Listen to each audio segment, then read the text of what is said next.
So if you think of it conceptually first, from P1 you're compressing to P2, but it's adiabatic, so it's heating up, but also you're not losing any heat. So delta Q to the atmosphere equals 0. Then you cool it down isobarically, so the pressure is not changing at all. Delta P equals 0. But you're getting rid of the amount of heat you produced. So the temperature here and here will be exactly, the temperature here will be the high temperature from your compression. Temperature 3 would be the initial temperature because you got rid of the heat. From there you compress again to P4 where you'll produce more heat. So but the compression ratio is exactly the same.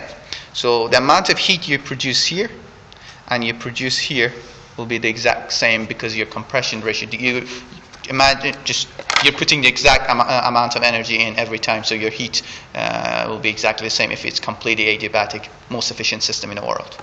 Now to solve it mathematically, because it's fun,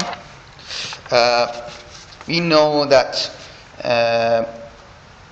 P4 over P3, can you see that? Yeah, equals P2 over P1, and hence because of the intercooling we know that T3 equals T1, hence T4 equals T2. Simple as that. But if you understand it conceptually, you can show that mathematically very easily. It's your PV over T equals PV over T, 1, 2. Yeah. And if I show you the marking scheme,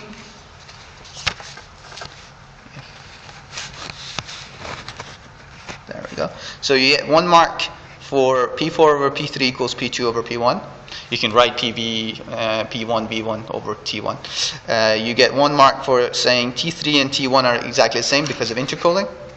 And you get 1 mark for T4 equals T2 equals 1, which is 1 mark. Now, if you explain that, you probably will get most of the marks as well. If you explain that in words, if you wish. But probably.